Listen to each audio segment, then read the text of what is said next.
O, di ba? Malinaw na malinaw kung bakit masyadong bias siya, no? Bias protective sa mga diskaya at nag-aaktong abogado. Abogado siya, pero dapat hindi man siya po mag-aktong abogado kasi senador siya. Di man siya dapat mag-aktong abogado sa isang iniimbestiga. O, di ba?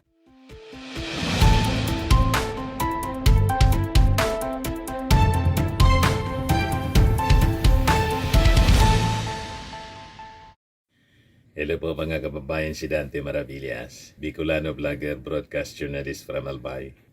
O may sagot na mga kababayan doon sa tanong ni Ping Lacson kay Marcoleta. Bakit niya masyado kang protective sa mga diskayas? Parang nag-aabogado mga kababayan sa mga diskaya. Itong si Marcoleta o ngayon, ito yung paliwanag. Ito na yung sagot mga kababayan sa tanong ni Ping Lacson. Sino anya yan Mr. Maravillas na babaeng kasama ni Marcoleta? Parang kamukha ng nanay ni Sara. Kamukha nga po. Yung asawa ni Rodante Marcoleta o Mrs. Marcoleta linked to insurance firms that back diskayas. Sabi po sa report ng Bilyonaryo News. Kaya naman pala. O di ba, mga kababayan, personal na kilala at may business relationship sa kumpanya na pag-ari ng mag-asawang diskaya. So maintindihan natin bakit masyadong protective. Ito yung sagot. Binulgar ng Bilyonaryo News. You see, nothing concealed which shall not be revealed or hidden which shall not be made known. Sigurado may nagtip sa Bilyonaryo News. Ito anya yung rason niyan kung bakit masyadong protective si Rodante Marcoleta at gustong ipasok sa Witness Protection Program. Yung mag-asawang diskaya na kung titingnan mo mga kababayan, hindi man siya yung least guilty among those being accused sa flood control scandal. Billion po yung na-corner. At yung mga projects, kung hindi substandard, guni-guni.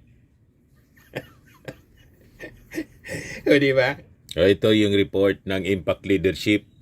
Pero mula ito sa Bilyonaryo News. Ito yung report ng Bilyonaryo News. Sabi dito, nabisto ang koneksyon ng asawa ni Senador Rodante Marcoleta sa insurance company ng mag-asawang Curly at Sara Diskaya. Ang naturang insurance agency ay kabilang pa sa top 10 insurance company sa bansa. Matindi. Talagang multi-billionaire na itong si Diskaya. Top 10 insurance company sa buong bansa. Yung kanyang stronghold. Yan Director pala po yung asawa ni Rodante. Yan the wife of Senate Deputy Minority Leader Rodante Marcoleta holds directorships in insurance companies that provided bonds to contractors owned by Curly and Sara Diskaya. O, di ba? Malinaw na malinaw kung bakit masyadong bias siya, no? Bias protective sa mga diskaya at nag-aaktong abogado. Abogado siya, pero dapat hindi man siya po mag-aktong abogado kasi senador siya. Di man siya dapat mag-aktong abogado sa isang iniimbestiga. O, di ba? May interest pala, mga kababayan. The couple at the center of the multi-billion flood control scandal. The ties have raised conflict of interest concerns in the ongoing Senate probe. Ito po mga kababayan na mga Duterte senators, dapat hindi ito kasama sa Blue Ribbon Committee or dapat sila mag-inhibit. Ang mga dapat na mag-inhibit po sa Blue Ribbon Committee, itong si Rodante Marcoleta, si Jinggoy Estrada, kasi sabit yung kanyang pangalan, si Joel Villanueva, si Mark Villar, dapat hindi sila dyan, kung may delikadesa man lang. At saka si dating Senate President, Chis Escudero. Lahat na may sabit. Kaya lang sabi po, sa latest na na revelasyon ni Ping Lacson, almost lahat, siguro mga 2-3 lang sa mga senador ng 19th Congress, sabit po sa issue ng insertions. Kaya pwedeng i-post na lang natin ng abolisyon ng Senado. Kasi almost lahat sabit sa insertions. Sabi ni Ping Lacson kahapon. Ganun katindi. Yan o. 19 Congress Senators inserted 100 billion in 2025 sabi ni Ping Lacson. Almost all the senators of 19 Congress inserted at least 100 billion worth of items in the 2025 budget. Sa Senate pa lang, sabi ni Ping, at least 100 billion. Nagulat nga ako sa individual insertions ito. Naka-FLR ngayon. Pagkalaki-laki, never pa ako nakakita kasi noong araw, di pa declared ang konstitusyonal ang PDAF, nandun lang sa hundreds of millions. Ngayon, nakita ko ang total na kabuuan at least 100 billion. Sa budget deliberation, pwede ko tanungin ito, bakit pinayagan ito? Ang pagbusisi, lalo na sa plenary, gusto kong malaman ilan sa siningit na insertions ang na-release at paano na-implement. You see, mga kababayan, hindi pa kasama noon sa 19th Congress si Lacson kasi di ba tumakbo siya sa pagka-presidente, natalo. Kaya nag-comeback siya ngayon, 2025 election. So, balikan natin si Marcoleta kung bakit mga kababayan masyadong sabi nga sa amin dito, kiditon.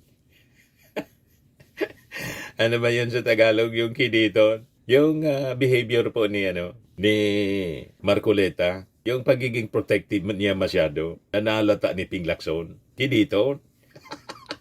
So, conflict of interest, mga kababayan, in relation sa investigasyon ng Senado. So, according to a bilyonaryo report kahapon, corporate records show Edna M. Marcoleta serves as an independent director and chair of the audit committee at the Stronghold Insurance Corporation Incorporated, one of the country's largest non-life insurers.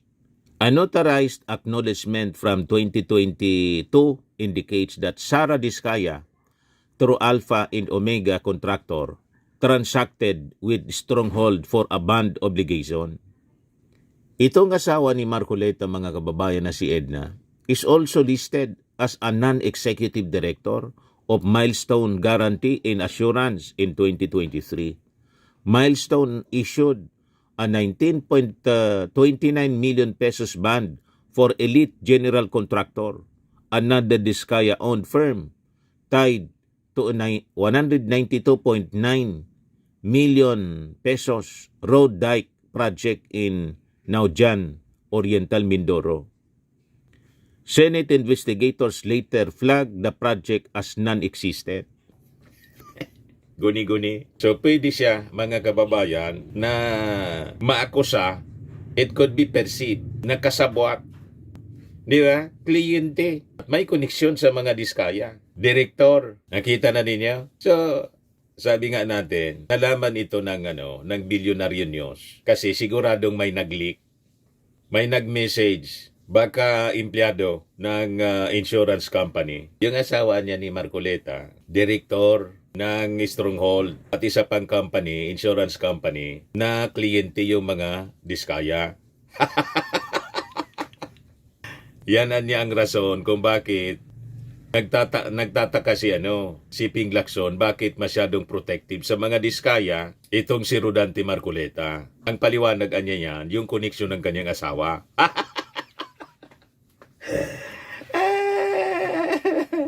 Sabi ko sa inyo, hindi magkakamali ang Bible, nothing concealed which shall not be revealed or hidden which shall not be made known. Kahit anong tatago ninyo, o tingnan ninyo si Villanueva, si Joel Villanueva, pag simula pa lang, mga kababayan ng investigasyon ng Senate Blue Ribbon Committee, nagpunsyo Pilato agad, daldal ng daldal, pinapalabas, malinis siya. Ayun, sumabog mga kababayan sa pagbumuka niya, yung mga anomalya sa Bulacan. Dinawit siya ni Bryce Hernandez. You see? So sabi dito sa balita, where is the almost 193 million peso fund? Senate President Pro Tempore Ping Lacson said during an August 20 hearing. We went to the exact location. Is it a ghost or an illusion? So, the revelation put Marcoleta, who has been pushing for the Diskaya's inclusion in the Witness Protection Program, in a potentially compromised position. He previously chaired the Blue Ribbon Committee when the couple submitted affidavits implicating Department of Public Works and Highways officials and lawmakers in ghost flood projects before being replaced by Lacson. Kaya yung investigasyon po ng Senate Blue Ribbon Committee na pinamunuan dati ni Marcoleta, malinaw po na drama. Ano ba? Ang intention mga kababayan kasi alam niya, sabit yung mga Diskaya at yung mga Diskaya may business relationship sa kanyang asawa. Director yung kanyang asawa sa isang insurance company, pag-ari mismo ng mga Diskaya. Yon mga kababayan na malinaw dito sa kwento. In one hearing, Lacson asked Marcoleta, "Why are you so protective of the Diskayas?" Marcoleta shot back, "I'm not protective." O ngayon, sa paglabas ng kwentong ito, confirmed. Kung bakit ka ganyan, umasta sa investigasyon ng Senado na masyadong halata. Halata masyado ang mga actions. The flood project in question was part of Oriental Mindoro 1st District Representative Arnan Panaligan's Aguila program, which Lacson criticized for failing to address flooding despite billions in funding. Panaligan has denied involvement, although a 2024 social media post showed him at a ribbon cutting for a Stronghold Insurance branch in Mindoro. The Diskaya's construction licenses have since been revoked, and the Anti-Money Laundering Council has frozen 427 bank accounts tied to their firms, which received about 180 billion in deposits from 2016 to 2025. The couple remain under witness protection while their bid to become state witnesses is being evaluated. So, naintindihan na natin, malinaw na sa ating pag-iisip kung bakit masyadong affected si Marcoleta. Kasi damay pala mga kababayan yung kanyang asawa sa mawawala na nga na buhay. Kasi direktor ng Stronghold Insurance na pag-ari ng pamilya Diskaya, ang asawa ni Marcoleta. At ang insurance company, ang kliyente, mga Diskaya man lang. Isa sa mga kliyente siyempre, mga Diskaya man lang. Kita ninyo mga kababayan, pinakyaw po, pati yung insurance pala pag-ari. Pagdating doon sa mga bidding po, yung siyam na mga companies ni Diskaya, sila man lang yung kasali. Pag natalo yung isang company, panalo yung isa pang company niya. Kasi siya man lang yung nagbibid. Kasabot yung mga opisyal ng DPWH. At siyempre, protektado ng mga politiko na kasama sa pagnanakaw ng pondo ng bayan, mga kababayan, tumatanggap na mga kickbacks. You see? Kaya sabi ng ating Pangulo, maya naman kayo. Ano ba? O ngayon, yung anak ni Marcoleta, dumipinsa agad. Yan o, nag-post mga kababayan 9 hours ago. Sabi sa post ni Paulo Henry Marcoleta, "Kayo ang bistado, Billionaire News Channel, bistadong ang bias nyo." My mother, Edna Marcoleta, is not a co-owner, not a regular inside director, but an independent director of Stronghold Insurance. Billionaire News Channel should know that an independent director is not an employee of the company, has no such material ties, no substantial shares, no hand in sales and marketing activities, no significant professional relationships with the company or its stakeholders. Tell that to the Marines. Orly Gutesa. Marine daw yun si Orly Gutesa na nabuking mga kababayan na yung affidavit niya ang notary fake. Dapat na director siya, sabihin pang independent director, may business interest siya. Malinaw yon. Sabihin pa hindi siya mismo yung may-ari. May business interest siya doon as director. Sabihin pa na no substantial shares. Ang ibig sabihin nito na no substantial, may shares pa rin. Pero hindi masyado malaki. No hand in sales and marketing activities. Maniwala man. Anong pakinabang na si director? Lalo sa mga insurance companies, ang mga payments dyan by commissions. Di ba? Huwag nang dumipensa kasi hindi ninyo makukumbinsi ang mga mamamayang Pilipino sa ganyang mga paliwanag, palusot. So sabi niya, so ano ang nabisto ninyo? That there is no direct connection between my mother and the transactions made by Stronghold in the companies of the Discayas. Baluktot naman ang istorya nyo. Ang dami nyo na naman. Malilin lang nito kung hindi sila magsusuring mabuti. Ganito na po ba? Ganito na po kababa ang standard ng journalism ng ating bansa? Hindi naman natin masisisi yung anak. Siyempre, normal yon. Magiging defensive and protective sa kanyang nanay. Sabi nga, kung may kasabihan na walang masamang anak sa nagmamahal na magulang, wala ding masamang magulang sa nagmamahal na anak.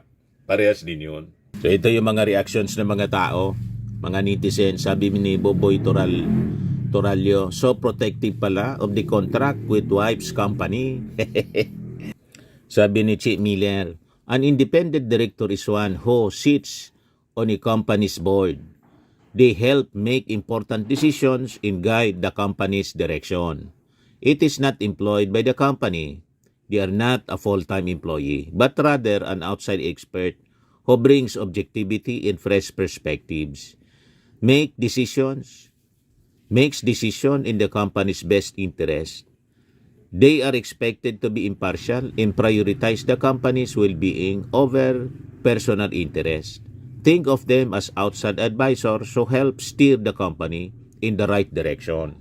So, malinaw na may interest siya. Kasi pag hindi naging maayos yung company, apektado siyempre yung kanyang kita din bilang independent director. So, justified yung pagiging protective ni Marcoleta sa mga Diskaya kasi nga may business interest yung kanyang asawa sa mga Diskaya.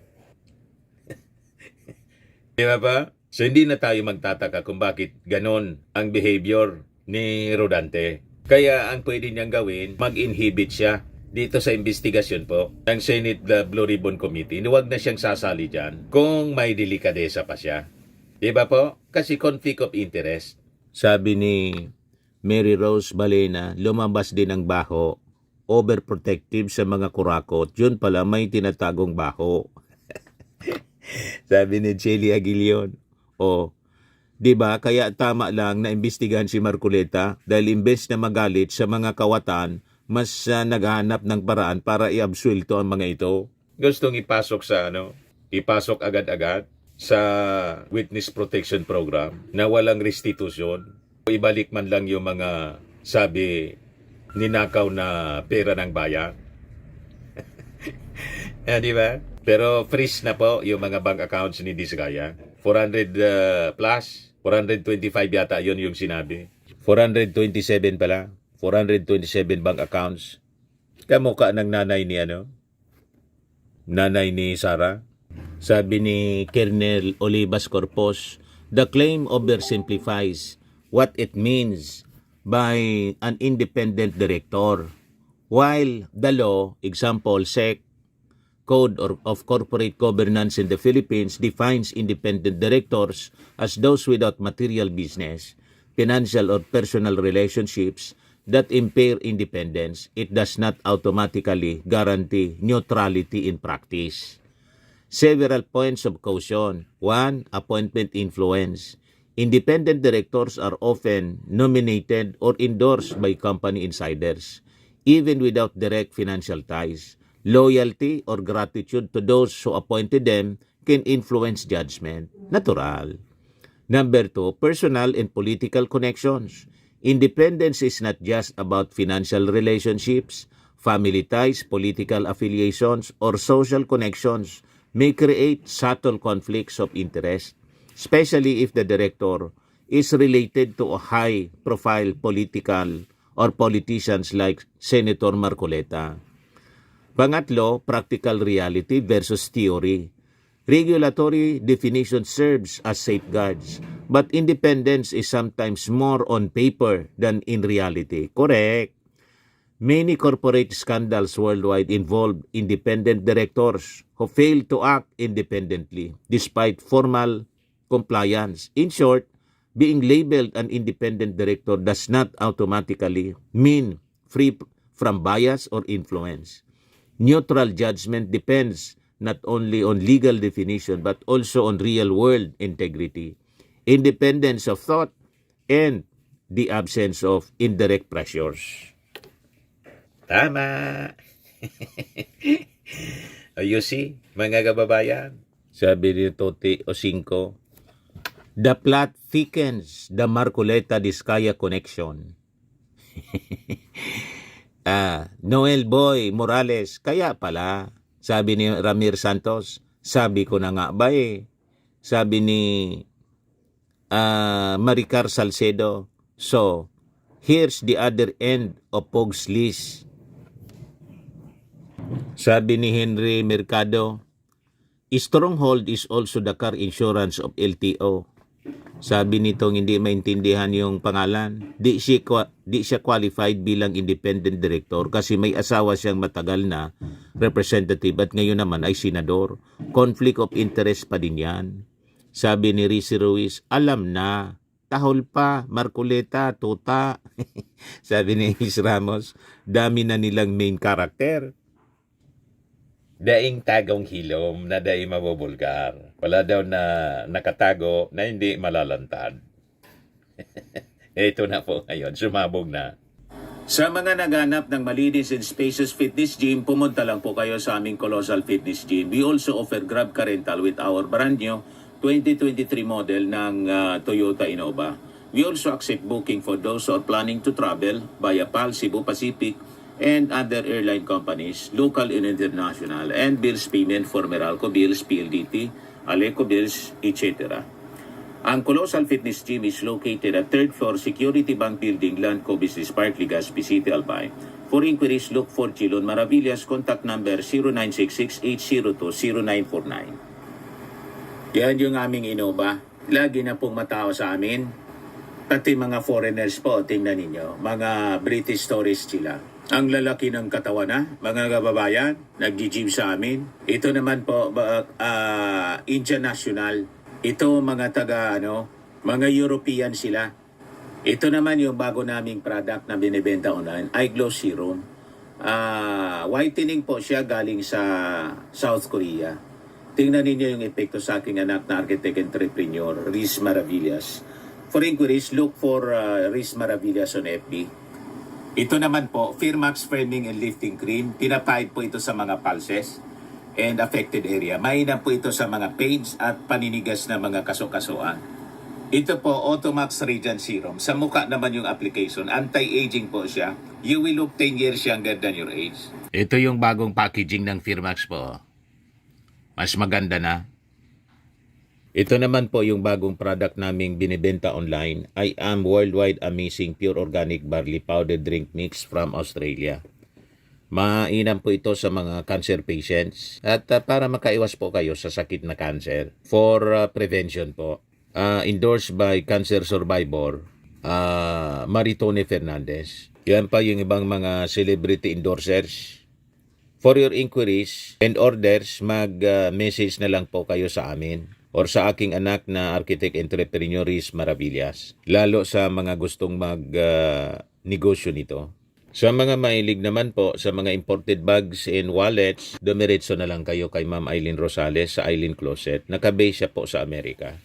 Yan ang kanyang online selling. Yan mga bags, oh, ang gaganda. Lahat yan na original.